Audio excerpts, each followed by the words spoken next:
We're going to look at the perception, the planning, and the prayer life of a leader. And so I want us to jump right into it. There are a couple of things that won't be on your notes. You'll kind of have to write in the margins or whatever. You've got a lot of stuff there because I want to give you a lot to take away, whether it's investing in your children, in your business, whether you're in upper management, middle management, or wondering who's managing you. That you get some practical things here. Let me give you three things just to start off with. With a leader has a great heart, it is contagious. A leader with a great heart is contagious. There's three things about that. It has an enlarging effect. An enlarging effect. It gives influence beyond the moment or beyond ourselves. Secondly, it has an endearing effect. People want to be a part of it. People want to be a part of something that seems to be alive and vibrant and moving in the right direction. Thirdly, it is encouraging and enduring. It is encouraging and enduring because you start to realize we can do more together than we can do individually. That as we serve and work together. So let's jump into number 9. We did 8 last week, and some of you thought we'd never get through. We may never get past 9 through 13. But number 9, godly leaders are committed to prayerful planning. Not just planning, prayerful planning. Now remember, Nehemiah, starting in chapter 1, has been praying, and his prayers have been very bold and very biblical. But here's the strength of his praying. The strength of his praying is based on his knowledge of the Word of God. I mean, when you look at these prayers of Nehemiah and the scriptural references, here's a man who knows the Word. He knows what God has said.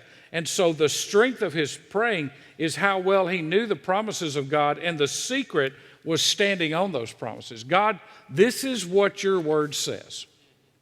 These are the promises you made to your people. This is the covenant that you've made to your people. And so his prayers are not only bold, but they're biblical. It's one thing to pray bold prayers, but you better make sure that the prayers are biblical. Now, in your notes, there are 4 principles to power in your prayer life. And I love just these 4 because it sums up how we're supposed to pray. There's a conviction of who God is. There's a confession of who I am, a confidence in what God's Word says, and a commitment to do what God says. Now remember, Nehemiah's a cupbearer. He's a cupbearer to the king. He's got an influential position, but in some ways you could say he's in middle management too. He can't control his own decisions. Proverbs chapter 21 and verse 1, the king's heart is like channels of water in the hand of the Lord. He turns it wherever he wishes. Here's another way to read that. Like irrigation canals carrying water is the heart of the king in Jehovah's hands. The great missionary Hudson Taylor said this, it is possible to move men through God by prayer alone. I think that's one reason why Paul said to pray for those who are in authority, and he was talking about praying for a godless pagan emperor, as well as he was talking about people in authority in the synagogues and the churches. He was talking about praying for godless people. Why? Because this principle is true. God can move the heart of people through prayer alone. God knows how to get into any house you can't get into. God knows how to get the attention of people that won't return your phone calls. God knows how to do that. Abraham Lincoln said, I've been driven many times to my knees by the overwhelming conviction that I had nowhere else to go. My own wisdom and that of those about me seemed insufficient for the day. I love the way Chuck Swindoll describes Nehemiah. He says Nehemiah was a leader from the knees up. That's a great description. He was a leader from the knees up. Nehemiah chapter 1 and verse 4, we're just going to look back over that real quickly. When I heard these words, I sat down and wept and mourned for days. He didn't just say, man, that's bad. Let's go get a burger. said, I wept and mourned for days, and I was fasting and praying before the God of heaven. There are at least 12 prayers in this book, but most of them, as we'll see before we're through tonight, most of them were spur-of-the-moment prayers. But they were, the New Testament example of that would be praying without ceasing. In other words, sometimes he didn't just have time to stop and say, now, excuse me for 5 minutes while I pray. He had to pray on the move, and he had to pray in the moment. And his private life gave his public life power. So here's Nehemiah. He prays before the work started. He prays while it's going on. He prays after it. Martin Luther said, I have so much to do today that I cannot do it unless I spend 3 to 4 hours in prayer. It's hard for a lot of people to think about spending 3 to 4 minutes in prayer. But Martin Luther got a lot done, by the way. As the leader of the Reformation, he got an awful lot done, and he was running for his life a lot of that time. But he said, I've got to know what to do in a prayer environment. I've got to know how to lead. So you see there in your notes 3 factors behind the prayer in chapter 1, the discouragement that led to distress. Distress lends itself to dishonor, and dishonor leaves us defenseless. Well, that is there for one reason, to remind us that when circumstances arise that you have no control over, prayer is your first option, not your last resort. Look at Nehemiah chapter 2 and verse 1. And I took up the wine and gave it to the king. Now I had not been sad in his presence. This has been about 4 months, remember. So the king said to me, why is your face sad, though you are not sick? This is nothing but sadness of heart. And then I was very much afraid. And I said to the king, let the king live forever. Why should my face not be sad when the city, the place of my father's tombs, lies desolate and its gates have been consumed by fire? Then the king said to me, what would you request? And look at it. So I prayed to the God of heaven. I said to the king, if it please the king, and if your servant has found favor before you, send me to Judah, to the city of my father's tombs, that I may rebuild it. And then the king said to me, the queen sitting beside him, how long will your journey be, and when will you return? So it pleased the king to send me, and I gave him a definite time. And I said to the king, if it pleased the king, now, most of us would have stopped right there. And that's why Nehemiah prayed big prayers. Most of us, he let me go. So in a prayer environment, he knows God's prompting him, you can ask for more. You can ask for more than just the privilege of going back. You can ask for all the things you need for when you get back. So look at what happens.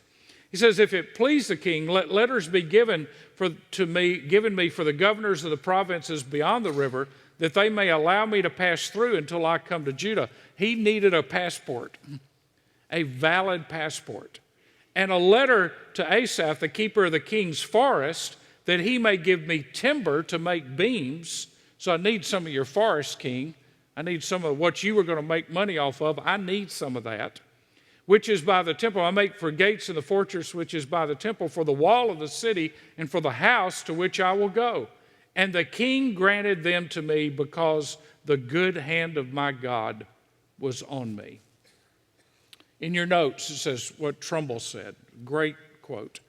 Prayer is releasing the energies of God, for prayer is asking God to do what we cannot do. So there's 3 things. First of all, he assures the king of his loyalty. Let the king live forever. Now, he wouldn't have gotten very far if he had said, you know what, if you'd go ahead and die, I could probably get the next guy to let me go. Let the king live forever. He honored the king's authority over his life because he knew the king could say yes or no. Secondly, he showed tact in his response. He didn't try to justify himself. He didn't put the king on a defensive. Here's what leaders know. You need to know who you can trust with information. You need to know that you can't trust everybody with all information. Because some people will take it and use it against you, and some people will tell it before it needs to be told. And the other thing you need to know is you can't believe everything you hear. You've got to know that somewhere in the mix in that king's court, there were people that were saying, Nehemiah's up to no good. And it may have even entered into the ear of the king. And speculation, he could have been wondering, what's Nehemiah got up his sleeve? And then one day he notices Nehemiah's countenance, and he asks for clarification, and Nehemiah gives him clarification about what he wants and why he wants it. So he gives loyalty, he shows tact, and he uses great wisdom in how he responds. The king would have known where he was wanting to go, but he doesn't mention Jerusalem by name, because if you go to the book of Ezra, you remember that the king had not allowed the walls to be rebuilt, and Jerusalem was known as just a troublesome town. So why raise the dander on the king by saying, I really want to go to Jerusalem? He said, I want to go to the city of my fathers. That would have struck a chord in the heart of the king. I want to go to the city of my fathers. He was smart enough to know what to say and how to say it. And the king basically says to him, how can I help? And then he says, if it pleases the king. If it pleases the king. How can I help? The help I'm asking you, it would make me feel really good if it pleased you with my request. And so Nehemiah asked for safe passage. He asked for necessary resources. He wanted the king's American Express card. And he asked for letters of credential, and he got them all. He got them all. I love the quote by Vance Havner: God's work done God's way never lacks God's resources. God's work, God's way, never lacks God's resources. So it was prayerful planning. Secondly, godly leaders have God-sized plans. They have God-sized plans. Proverbs 16:9, the mind of man plans his way, but the Lord directs his step. I love this quote by John Maxwell. You can have anything you want, but you can't have everything you want. All of life is a trade. You must choose what you will sacrifice for a greater or more desirable good. If you hold on to that which is small, you will never hold that which is large. It's a matter of choices. It's a matter of priorities. But Nehemiah is going after this God-sized plan. I mean, for a cupbearer who probably had never met a contractor, this is a big request. But he's been praying, he's been thinking, and he's come up with this God-sized plan. In your notes, you see the factors that lead from a dream becoming a reality. And Dr. Warren Bennis, who is a professor of management at the School of Business Administration at the University of Southern California, his business card was a 5x7 piece of paper for that title. He did this 4-year study of outstanding leaders and came up with 5 competencies that are true to all great leaders. Number 1, vision. Vision. You have to create a compelling vision. I can remember sitting in a deacon's meeting in a church I served when I was in college, and the compelling vision of those deacons was to put concrete in the ditch so that it wouldn't erode. That's it. That's the biggest thing they came up with the whole night. Nelson Price told the story about the first 3 years he was pastor at Roswell Street, and the deacons never let him say a word because it was a deacon-possessed church. And so they never let him say anything. And finally, in the 3rd year that he was there, one of the deacons said, well, Pastor, have you got anything you'd want to say? He said, yes, I would like to say that in the first 3 years of my ministry here, the most spiritual thing that the deacons have ever talked about is how much toilet paper do we need to keep in stock around here? And got up and walked out. No compelling vision. You have to have a compelling vision. Secondly, communication. You have to have the capacity to communicate the vision in a way that gains support. You have to have the capacity to communicate the vision. Sometimes that means you influence the influencers. Thirdly, there's persistence. The capacity to maintain the organizational direction, especially when it gets tough. There has to be persistence. We are a nation of quitters. We quit easily and we quit quickly. Persistence is a key. Empowerment, the capacity to create a social architecture that harnesses the energies and abilities of others to get the desired results. And finally, learning. Better word would be discernment, which we're going to get to in just a minute. The capacity to monitor the organization's performance, learn from past actions, and use the resulting knowledge to forge a course for the future. Vision, communication, persistence, empowerment, and learning. Number 11, a key part of planning is asking the right questions. And the only thing I would add to that is of the right people.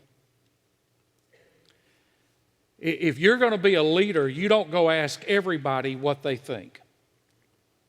Because everybody is going to, the old saying goes, if you ask 5 Baptists something, you get 15 opinions. You don't ask everybody. You ask the right questions of the right people. And so he asked this question, what's happening to the Jews? His number one concern was people. And then what's happening to Jerusalem? His second concern was the place. Number 1, the people. Number 2, the place. Good questions bring clarity. One of the great questions you can ask is help me to understand what you want to do here. Help me to understand why we're doing this. If you talk to a strong leader, can I just give you a suggestion? If you're talking to a type A or a high D leader, let me just give you a suggestion. Never ask a why question. Because a why question is going to get you an answer you don't want. Because the answer from a strong leader is because I said so. I mean, you don't want a 16-year-old asking you as a dad, why we got to do that? Because it says dad on my door. It says dad on the title of your car. And it says dad on the bed you sleep in. That's why. You don't take the pulse. You just say, this is what we need to do. Okay, help me to understand. What questions are generally for what do you think about this? It's a question for an opinion. Give me your opinion on this. How do you think this is going to go? What do you think is going to happen if we do this? Next thing, godly leaders have discernment. Now you're thinking, man, he's only doing 13 tonight. He's going fast. I got a lot left. Godly leaders have discernment. And here's what a godly leader discerns. First thing he discerns is his own mistakes. Before he ever discerns the mistakes of others, he knows his own mistakes. And he learns from his own mistakes. Discernment. Why? Because appearances can be deceiving. I remember when I came here, and a couple of men came to me and said, I need to tell you who you can trust in this church and who you can't. And I said, wait a minute. What are you talking about? And they said, well, there's some guys out there, and they gave the former pastor trouble, and there's some guys out there, they're the former pastor's friends, and you just need to know who you can trust. I said, well, you know what? I'm going to make that decision myself. I'm not going to prejudge anybody until they give me a reason to not trust them. I'm going to begin with trusting everybody. And I'm going to move from that point. And if somebody gives me reason to raise a red flag, then I'll raise a red flag in my heart. But appearances can be deceiving, and sometimes people only tell you one side of a story. I don't know if y'all have noticed that. Sometimes people only tell you one side of the story. It's amazing the clarity you get when you ask somebody else. Okay, so you ask right questions, you learn to discern. Verse 3, the remnant there in the province who survived the captivity are in great distress and reproach, and the wall of Jerusalem is broken down, and its gates are burned with fire. Inwardly, there was distress. Outwardly, there was reproach. Inwardly, they were feeling bad about themselves. Outwardly, they were being made fun of by their enemies. And so he discerns what the problem is. I love this quote by Emily Griffin in the book Clinging. She says, prayer is, after all, a very dangerous business. For all the benefits it offers of growing closer to God, it carries with it one great element of risk, the possibility of change. In prayer, we open ourselves to the chance that God will do something with us that had not intended. We hadn't intended. We didn't think he's going to do that. Lord, I want you to answer my prayer. Ooh, that's not the way I thought you were going to answer that one. You have to have discernment. Now, in discernment, here's one of the keys to discernment. Need never constitutes a call. Just because there's a need, it doesn't constitute a call. You can be overwhelmed by need. How many of you get unsolicited requests for money from organizations? They're all valid. I mean, they've all got legitimate programs and positions and opportunities and needs. But need does not constitute a call unless God will not let you get it off your mind. And it keeps coming back. I'm not talking about they get another letter to you, but I'm talking about God doesn't let it get off your mind. A need doesn't constitute a call. And when somebody comes to you and says, well, don't you care about those poor children? That's a guilt trip. And you need to know the difference between a need that God has called you to meet and a guilt trip from somebody that's just trying to meet their quota. You got to learn the difference. You have to know the difference. And we're into catchphrases like, don't you care? Don't you know? Or strike while the iron's hot, or make hay while the sun shines. Here's what God's into. God's into character. God is not into catchphrases. God is into character. And before you do something, you should find out why they do what they do. There's an organization that advertises on TV all the time, and they've been on television for years, and they have the word Christian in their organization, and they are not a Christian organization. Before you pick up the phone and call and make your monthly pledge, make sure you know what you're doing. And the need does not constitute a call on your part. You and I, if we're going to be leaders, have to have discernment, because the good is the enemy of the better, and the better is the enemy of the best. You have to get to the best. What is the best with what God's given me, and the abilities, the gifts, the talents, the resources that God's given me? Hebrews chapter 6 and verse 12. It is through faith and patience that we inherit the promises. Isaiah 28 and verse 16. He that believes shall not make haste. Warren Wiersbe said this: we must know not only how to weep and pray, but also how to wait and pray. And discernment requires oftentimes waiting. Now, I want you to look. Remember the verse we looked at?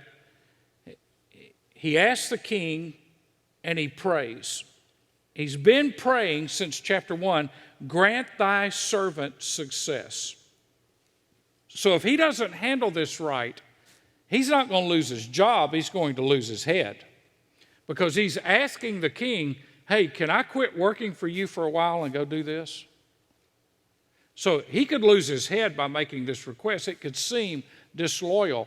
But he's been praying for 4 months. Remember, this is all about prayerful planning. It's all about God-sized plans. It's about discernment. And in that moment, all of his prayers come to a head before the king, and suddenly he's in the middle of an answered prayer. He has prayed, grant thy servant success. And the king says, how can I help? What can I do for you? How can I help? Now, Chapter 2 and verse 4, the king said, "What would you request?" So I prayed to the God of heaven. This quick prayer that he does not spell out is backed up by 4 months of praying. I mean, he didn't go, "Wow, wait, let me think for a minute." I mean, he already had a list in his mind. He already knew what he wanted. He already knew what he needed. He knew the problems he was going to face. And he's ready the minute the king asked him the question. Now, let me tell you why. There are those moments when you've been praying and you've been faithful and you've been asking God for your family, or you've been asking God for a promotion or for a job, or whether you start a business or not, or whatever it is, you've been asking God for something, and all of a sudden, the opportunity presents itself. And in that moment, you need to give a prayerful answer. And you need to give the right answer, because a lot of people's lives are at stake when you're giving that answer. Let me just give you a couple of illustrations that relate to Sherwood. In the 1990s, we first had the opportunity to buy the Riverview campus. They came to us, the board of Riverview Academy came to us and said, "Would you buy the school just for the debt we owe?" 17 acres, all the facilities, all the equipment, the football field, the baseball field, everything. Would you buy it? And I put together a group of people, and we listened to Ron Dunn's message on how to know the will of God. And we came back after a week. We listened to the message, and we came back after a week, and it was a unanimous, "No, we don't need to do that." It wasn't a no, not ever. It was just right now we didn't have a peace about it. And about 6 months later, they came back to us again and asked us to buy it. Guess what? It was less money than the first offer. By the way, we bought all of that school for about $400,000. You trust me, if you don't understand, that was a deal. Okay, that was a deal. To get all of that for that small of an investment. But when they came back, we prayed about it, and we were unanimous in agreement. God wants us to do that. That was in the 1990s. In 2002, we were on a staff retreat. We went to Disney World because Mickey was hungry, and so we needed to feed him. So we're on a staff retreat, and we're walking around. We've done a backstage tour of Disney for the purpose of learning how they do things with excellence, because very few companies in America do things with greater excellence than Disney does, and that's because their founder was committed to excellence. That's the principle Derek Johnson taught us: if better is possible, good's not enough. So we did backstage. I've done an underground tour. I've seen all the stuff underground and all the tunnels and things, and we're on the parade route. By the way, number one question at Disney World is, what time is the 3 o'clock parade?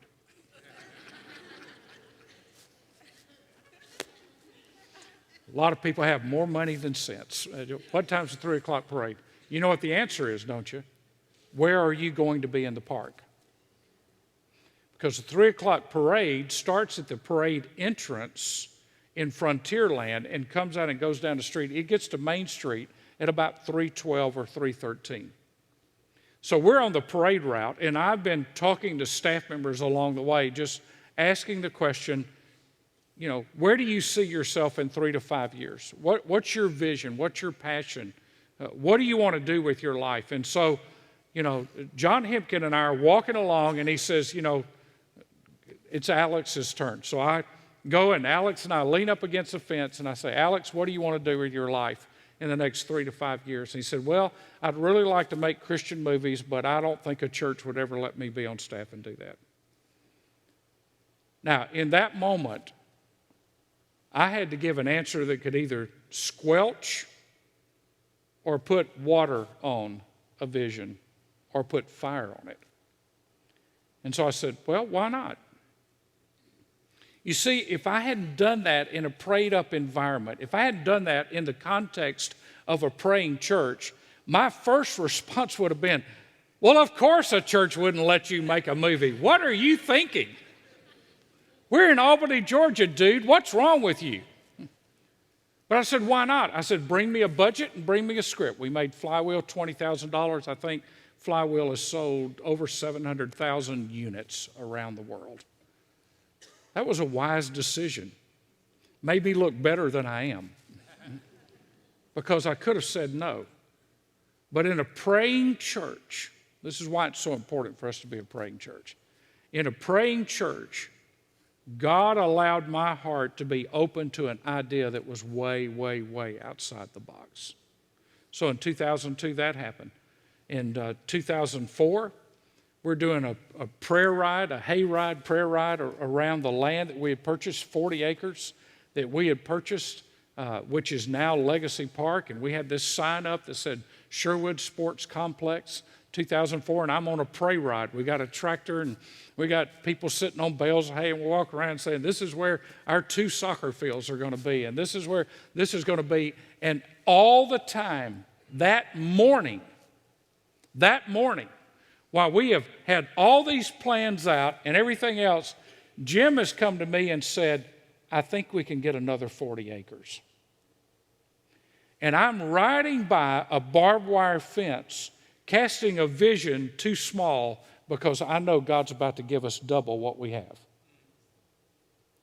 Only God can do that. You have to have God-sized plans, you have to have discernment, and you have to be willing to take a risk. Because in a typical Baptist church, that would have been, now, preacher, we said we were going to do 40 acres, but we didn't say we were going to do 80 acres. Why do we need 80 acres? Now we wish we had 120. Because we got cars everywhere. When those teams are out there, we've got cars and people everywhere. Well, what if I hadn't been in a praying church with praying people that were out on a piece of property to pray over how we were going to use it, and God confirming in my heart in that moment, we're going to get that other 40 acres. And we're going to make this bigger, and we're going to have to go back and redraw the whole thing because what we drew is not big enough. 2004. In 2010, I'm riding down the road, and Jim McBride calls me. And we've been praying as a church. Remember, we've been praying as a church. It just kind of off and on, but we've been praying as a church. God, how can we reach this community? How can we touch this community? How can we impact this community? How can we be more a church that looks like heaven and not like a country club? And Jim calls me and he says, I'm just riding down the road, minding my own business. And he calls me and he says, if Coca-Cola was to give us that 60,000 square foot plant down the inner city, what would we use it for? And immediately I rattled off probably 8 or 10 things, I think. I just remember I rattled off a lot of stuff. But I had to be ready for when the question was asked. Within 24 hours, the Coke plant was given to us. I want to tell you something, folks. God can do more in a prayer environment than 10,000 committees can do if we just let him do it. If we just let him do it. And I prayed to the God of heaven. Prayer must always precede our answers, even if it's just, Lord, help me. Lord, give me wisdom. Look at it. He had the king's power behind him. He had the king's protection. He had the king's provisions. You see, in that kind of environment, it's not just what you're asking for, it's the timing of what you're asking for. Is it the right time to do it? Quite honestly, if some of the things that I didn't enjoy in the 1990s here, if some of those things hadn't happened, we would have never made a movie. Because when I came here, we had 68 committees. We had committees for everything. We had a committee on committees to decide who the committees were going to be. And the first thing we did was eliminate every committee that hadn't met in a year, and 30 committees were gone. You know, they're the unwilling chosen to do the unnecessary. You know, a camel is a racehorse designed by a committee. Jess Moody said the best committee is made up of 3 people, 2 of whom are dead. Because a committee is the world's way of thinking. You know, seeking God is the way the church is supposed to think. And whether you're in a business or a home or whatever, you don't need a committee. You need God in the middle of it. 1 Corinthians 14:33, God is not a God of disorder, but of peace. 1 Corinthians 14:40, everything should be done in a fitting and orderly way. Proverbs 16:9, we should make plans counting on the Lord to direct us. One of my favorite teachers died last year, Howard Hendricks. Nothing is more profitable than serious thinking, and nothing is more demanding. Proverbs chapter 13 and verse 16, a wise man thinks ahead, a fool doesn't, and even brags about it. A fool doesn't think ahead and even brags about it. Two things here. Failing to pray is planning to fail. Failing to pray is planning to fail. Second thing is failing to plan is planning to fail. Not just failing to pray is planning to fail, but failing to plan is planning to fail. Now, you see in your notes this series that Rick Warren did on leadership out of Nehemiah. And I've had that series for years, probably bought it in the early 90s, and I went back and looked back through it, and he gives us the points on how leaders plan. And so let me just kind of go through this with you quickly and give you something to chew on. Leaders move ahead in spite of their fears. Leaders move ahead in spite of their fears. You don't even want to know the looks I got when I showed up at a meeting with about 60 pastors in Orlando, Florida, and Jay Strack said, Michael, why don't you tell these guys about y'all making a movie? And my peers looked at me like, well, he said he did drugs before he got saved. Guess it's all catching up with him now. Leaders move ahead in spite of their fears. You know what, folks? We could have just as easily been a laughingstock in this community. But leaders move ahead in spite of their fears. Secondly, leaders establish goals. Chapter 2 and verse 5. Leaders establish goals. You don't have a target, you're never going to hit it. Leaders establish goals. Number 3, leaders set deadlines. Chapter 2 and verse 6. If a goal doesn't have a deadline, it's not a goal. Nehemiah came back 12 years later. Leaders set deadlines. Leaders anticipate the problems, verse 7. They anticipate the problems. Now, let me give you the difference between, forget titles here for a minute, because there's a difference between management and leadership. Managers look at today's problems. Leaders look at future problems. What could happen in the future? So managers are just about, okay, we got to do this today. Leaders are thinking future. I mean, as a parent, you need to be thinking future. I told one of our young couples today, I said, your daughter doesn't need to date until she's 30. And you need to have shotguns in all the windows. I mean, you plan ahead. You think ahead, you plan ahead. You anticipate the problems. Leaders calculate the cost, verse 8. Leaders calculate the cost. There's a budgeting part of planning. Leaders calculate the cost. What is it going to cost? Because none of us can call the Fed and ask them to print us more money. I mean, we've got what we got, so we have to plan and count the cost. Leaders are willing to ask for others' assistance. Leaders are willing to ask for others' assistance. Any good leader knows he or she doesn't know it all. They're willing to ask for others' assistance. And leaders prepare for success rather than worrying about failure. They prepare for success rather than worrying about failure. Thomas Edison had hundreds and hundreds of experiments before he got some of them right. But to have success, you can't worry about failure. Ken Blanchard observed that there's a difference between interest and commitment. When you're interested in doing something, you only do it when it's convenient. When you're committed to doing something, you accept no excuses, only results. Point number 13, godly leaders invest in the next generation. That means, first of all, you as a parent, you invest in your children. I have never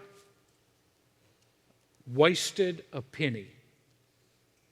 In my view, I've never wasted a penny that I've invested in my daughters, because it was an investment in part of who I am.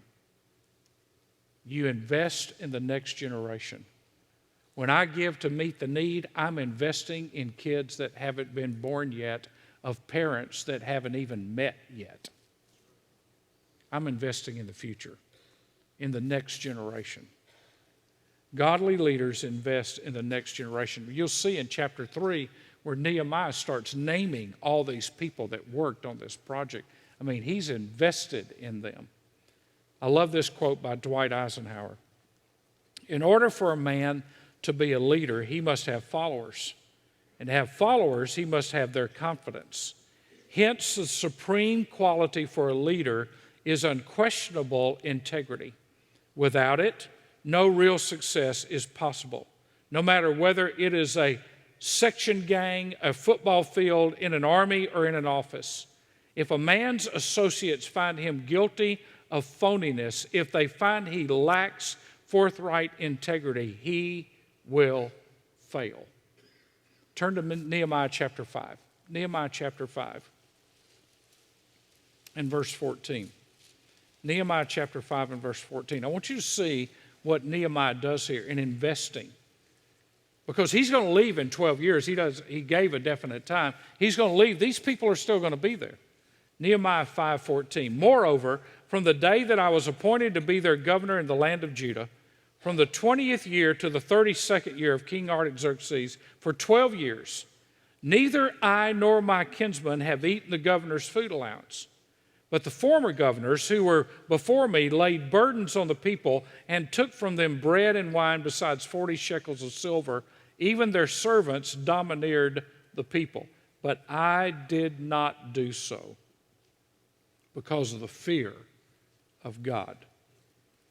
And I also applied myself to the work on this wall. We did not buy any land, and all of my servants were gathered there for the work. Moreover, there were at my table 150 Jews and officials, besides those who came to us from the nations that were around us. Now that which was prepared for each day, in other words, this is what they had to prepare in the kitchen every day, just to feed the people that were at Nehemiah's table. There was prepared each day 1 ox, 6 choice sheep, also birds were prepared for me, and once in 10 days all sorts of wine were furnished in abundance. Yet for all of this, I did not demand the governor's food allowance because the servitude was heavy on this people. Remember me, O my God, for good, according to all that I have done for this people. Look at the difference in Nehemiah. The former governors taxed and put burdens on these people. Nehemiah said, they've already got enough burdens. I'm not going to add any more burdens to them. And so he lifted the burden. He took the responsibility. He figured out how to get it done because the fear of God was in him. These other governors did not fear God. This is no different when you go to the New Testament and you see the Pharisees and the Sadducees, and Jesus said they lay heavy burdens on the people. That's what people that are in it for themselves do. They lay heavy burdens on the people. Leaders who invest in the next generation are thinking forward. They're thinking forward. Now, I'm going to give you, I don't know where you're going to write these down, but I'm going to give you some people in the Bible and the text on how you pray for the next generation. So, I don't know, Jay Strike would say, get your lipstick or mascara out or your pen or pencil, find some place to write this. But these are people in the Bible that will be fed at your table, or a table will be provided for them because you fed people, okay? So this is for you to pray for your children. This is for you to pray for the people that work for you. This is for you to pray for the people in your company. This is for you, for the people that will come behind you. We prayed for educators tonight in House of Prayer. This is to pray for your students. Number one, the faith of Abraham. Pray that they would have the faith of Abraham. Genesis chapter 12, verses 1 and 2. Pray that they have the faith of Abraham. Genesis 1 and 2.